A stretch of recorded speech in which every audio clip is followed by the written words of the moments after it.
నమస్తే విశ్వం సార్. నమస్తే సార్. బాగున్నావా సార్? బాగున్నా సార్. ఏం విశేషాలు? విశేషాలు మీరే చెప్పాలి సార్.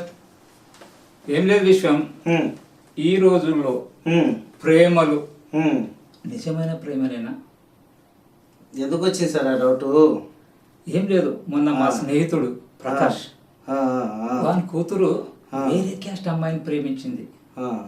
ఆ విషయంలో అరే నువ్వు వచ్చి చిన్నప్పటి నుంచి చూస్తున్నావు కదరా, నీ మాట వింటదిరా అని నాకు అడగడం వల్ల అమ్మాయితో మాట్లాడా, నచ్చ చెప్పాలని చూసా. నాకు దిమ్మ తిరిగిన సమాధానం దొరికింది. ఆశ్చర్యపోయా. వా గ్రేట్ అనిపించింది, గ్రేట్ అనిపించింది. సార్ ఏం చెప్పింది సార్? అయితే ఈ విషయము వాడు అమ్మాయికి నచ్చ చెప్పమంటే నాకు ఇప్పుడు ఏమనిపిస్తుందంటే నా ఫ్రెండ్కే నేను నచ్చ చెప్పాలన్నంత పరిస్థితి ఏర్పడింది. ఏమిటి? నేను అమ్మాయికి నచ్చ చెప్పడానికి వెళ్ళి ఇప్పుడు తిరిగి మా ఫ్రెండ్కి నేను నచ్చ చెప్పాలన్నంత సమాధానం దొరికింది నాకు. Great great great great. Okay okay బాగుండదు. చెప్పండి సార్. ఏమి ఇది నీకే కాదు, ఈ వీడియో చూస్తున్న అందరూ తెలుసుకోవాల్సిన విషయమే. చెప్పండి సార్, చెప్పండి. చెప్తా చెప్తా చెప్తా వినరు.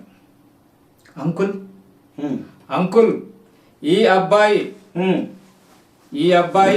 నాకు రెండవ లవర్ అంకుల్. ఆశ్చర్యపోయా. మరి మొదటి లవర్ ఎవరు అని అడిగా. అంకుల్ ఇదంతా కాలేజీలో కామన్, కాలేజీలో కామన్ అంటే ఆశ్చర్యపోయా. అంకుల్ పెళ్ళంటే 100 ఏళ్ల పంట అని మా అమ్మ చెప్పడం వల్ల ఆలోచించా. అర్థమైంది అనుకుంటా, అర్థమైంది అనుకుంటా. లేదమ్మా నాకు బొత్తిగా అర్థం కాలేదన్నా. అంకుల్ మీరు ఓల్డ్, మేము గోల్డ్ అన్నది. యంగ్ గోల్డ్ అనిపించింది. అమ్మాయి గోల్డా, అమ్మాయి ఒపీనియన్ గోల్డా? నాకే అడిగింది.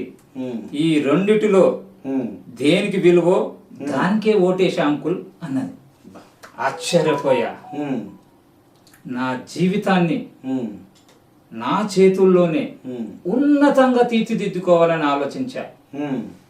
ఏమిటమ్మా, మొదటి లవర్ను వదిలేసి రెండవ లవర్ను, అది కూడా మీ నాన్నకు చెప్పకుండా ఇంటర్ క్యాస్ట్ చేసుకోవడంలో నీ అంతర్యమేమని గట్టిగా అడిగా.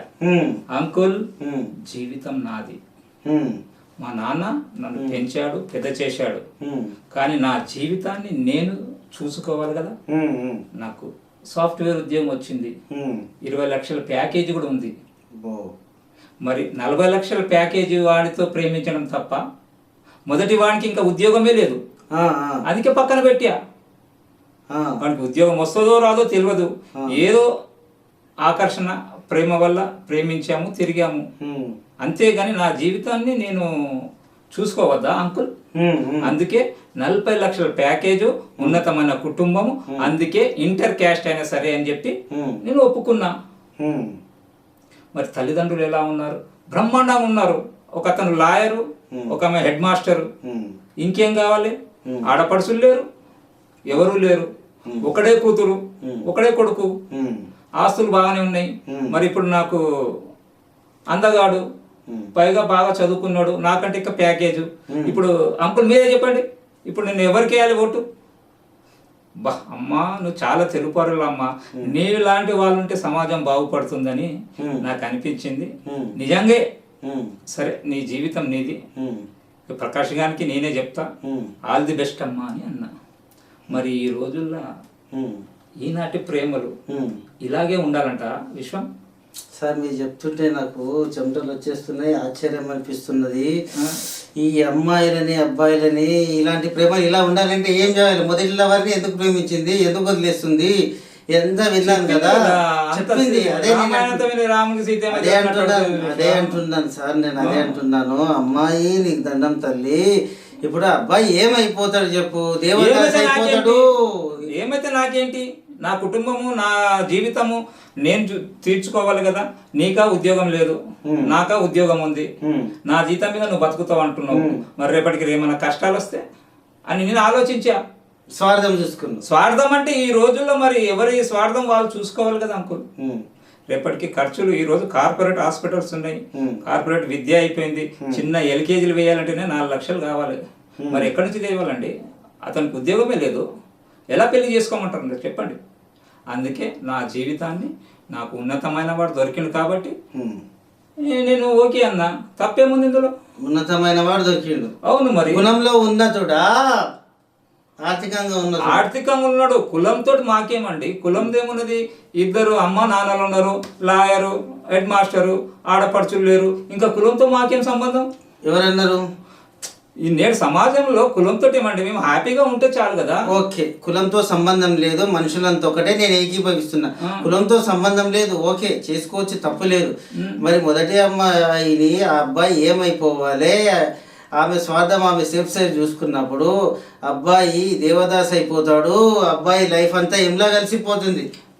కలవనండి, నాకేం చేసేది ఉన్నది? నేను హ్యాపీగా నేను సంసారం చేసుకోవద్దా? రేపు యూఎస్ఏ వెళ్తా అంటుండు, యూఎస్ఏ వెళ్ళిపోతా, వాడు ఏమైతే నాకేం చేసేది అని ఈ విధంగా చెప్తే నేను ఆశ్చర్యపోయా. హ్యాట్సాప్ అమ్మ, హ్యాట్సాప్ అని చెప్పింది. ఇంత తెలివి పరులు ఉన్నప్పటికీ మరి ఈనాడు సమాజంలో అమ్మాయిల కొరత ఉన్నదంటే అనిపిస్తుంది. మరి నాకు అమ్మాయిల కొరత ఉన్నట్టే కదా. అందరు ఈ విధంగానే ఆలోచిస్తే మరి అబ్బాయిలు ఏమైపోవాలి? ఆమె గుంతమ్మ కోరికలకు హ్యాట్సాప్ తల్లి. అంతేనా? ఈనాటి ప్రేమలు ఇంతేనా? ఈనాటి ప్రేమలు ఇంతేనా? ఈనాటి ప్రేమలు ఇంతే. ఈనాటి ప్రేమల్లో నిజాయితీ ఎంతుంది అమ్మాయి ద్వారా తెలుసుకున్నాం కదా. ఇదే సమస్య నీకు వస్తే నువ్వు ఏం చేస్తావు చెప్పు? ఆ అబ్బాయి నీకు ఒక లవర్, ఒక అమ్మాయి నిన్ను వదిలేసింది, రెండో అబ్బాయిని ఫోన్ చేసుకున్నది, ఆమె యాసిడ్ దాడి చేస్తావా? యాసిడ్ దాడి ఎందుకు చేస్తాను? మరి ఇప్పుడు నిన్ను వదిలేసి ఏదో సాఫ్ట్వేర్ మంచి ప్యాకేజ్ ఉందని నీకు కళ్ళారా కనపడుతుంది, అప్పుడు నువ్వు ఏం చేస్తావు? ఇంకో అమ్మాయిని పెళ్లి చేసుకుంటావా? ఈ అమ్మాయిని కూడా పడతావా? అంటే అలాంటిది నా లైఫ్ లో జరుగుతాయి. ఒకవేళ జరిగితే నువ్వు ఏం చేస్తావు? ఆ స్థానంలో ఉంటే నువ్వు ఏం చేస్తావు? ఎందుకంటే నువ్వు విశ్లేషకుడు కదా. ఆ స్థానంలో నువ్వే ఉంటే ఈ సమాజానికి గాని, నువ్వు ప్రేమించిన అమ్మాయిని గాని ఎలా జస్టిస్ చేస్తావు, ఎలా కన్విన్స్ చేస్తావు? నువ్వే ఒప్పుకుంటావా? నువ్వే గమ్ము కూకుంటావా? ఏం చేయాలనుకుంటున్నావు? అయితే ఈ సమాజానికి ఏం చెప్దాము? అయితే నేను కొన్ని చూసిన దాంట్లో చూసింది కాదు, ఇప్పుడు ఈ సమస్య నీకే వచ్చిందే అనుకో, నువ్వు ఎలాంటి స్టెప్ తీసుకోబోతున్నావు? ఈ సమస్య నాకే వచ్చింది అనుకోండి. కొన్ని మందిని చూశాను. ఈ సమస్య వచ్చిన వాళ్ళు ఏం చేశారంటే, వాళ్ళకు అపారమైన అవకాశాలు ఉండి, జ్ఞానం ఉండి, ఏదున్నా కూడా అమ్మాయి కోసం పరితపించి మదనపడి మెదడు చెడి వాళ్ళు లాస్ట్గా దేవదాసులు అయిపోయి ఎంలో కలిసిపోయిన వాళ్ళు ఎంతోమంది ఉన్నారు. అయితే ఆ పరిస్థితి నాకు కూడా వస్తుంది. వచ్చినప్పటికీ అమ్మాయి మీద నాకు ఎంత ప్రేమ ఉన్నప్పటికీ ఆమె సంతోషమే నాకు ముఖ్యం అని చెప్పేసి నన్ను కాదనుకున్నా పర్లేదని ఆమెని స్వేచ్ఛగా సీతాకొక చిలుకలాగా వదిలేసి ఆమె ఎక్కడున్నా ఆమె క్షేమాన్ని కోరుకుంటా. నరకయాతన నాకు కూడా ఉంటుంది, కానీ భరిస్తూనే ఉంటాను. హ్యాట్స్ ఆఫ్ విశ్వం. మరి నీలాంటి వాళ్ళు సమాజంలో ఉన్నారంటారా? ఉన్నారా? అది నువ్వే అంటే నాలాంటి వాళ్ళు అరుదుగా ఉంటారు. అంటే నాలాంటి వాళ్ళు బహుశా ఒక 5% ఉంటారు. 95%లో దాదాపు ఒక 50% మదనపడి మెదడు చేరి దేవదాసులకు తిరిగి పిచ్చి వాళ్ళే చచ్చిపోయేటోళ్ళు ఉంటారు. కొందరు మిగిలిన వాళ్ళు కుంగి కృషించి బాధపడి బడి బడి బడి ఎట్టకేలకు ఎవరితో ఒకరిని పెళ్లి చేసుకొని ఆ భారంగా బతుకు జట్కా బండిని ఈడుస్తున్నారు. అయితే చివరిగా సామాజిక విశ్లేషకుడు కాబట్టి అందులో స్త్రీ సాధికారిత నీకు చాలా మెండు. ఆడవాళ్ళంటే చాలా గౌరవం ఉంది, వాళ్ళను దేవతల్లా పూజిస్తావు. అంబడి కుండలను కూడా వాళ్ళకే, స్త్రీ మూర్తులకే అంకితం చేశావు. మరి ఇలాంటి ప్రేమ మూర్తులకు ఎలాంటి మెసేజ్ ఇస్తావు? ఈనాటి ప్రేమ మూర్తులకు, అమ్మాయిలకు, ఇలాంటి అమ్మాయిలు అంటే సేఫ్ సైజ్ వాళ్ళ స్వార్థం చూసుకునే అమ్మాయిలకు నువ్వు కరెక్టే అంటావా? అంటే వాళ్ళ స్వార్థం సేఫ్ సైడ్ చూసుకునే వాళ్ళకు మరి అది కరెక్టేనా? నిజమైన ప్రేమేనా? వాళ్ళ నిజమైన ప్రేమ కాదు. వాళ్ళకి ఒకటే చెప్తాను, అమ్మాయిలారా, డబ్బు ముఖ్యమే, సేఫ్ సైజ్ ముఖ్యమే, అన్ని ముఖ్యమే. డబ్బే శాశ్వతం కాదు. డబ్బు ఎంత వరకు ఉండాలో అంతవరకు ఉండాలి. సమర్థుడు సహృదయుడైన అబ్బాయిని వదులుకోవద్దు. మీకు మళ్ళీ మహారాణి లాగా చేసి మీ అడుగులకు మడుగులెత్తి జీ దుర్సానిలాగా చూసుకునే వాళ్ళని వదులుకోవద్దు. మీరు డబ్బు కోసం పోతారు, తర్వాత వాడికి షాటిస్టుకు బలైపోతారు. చాలామంది అలాంటి వాళ్ళు షాటిస్టుకు తర్వాత బలైపోయిన వాళ్ళు ఉన్నారు. మధ్యంతరాన్ని వాళ్ళ లైఫ్ అంతమైపోతుంది. చాలామందికి చెప్తున్నాను, దయచేసి మంచి మనసున్న వాళ్ళని వదులుకోవద్దు. వేరే కులం అబ్బాయిలను అమ్మాయిలను చేసుకున్న పర్లేదు, కులంతో సంబంధం లేదు.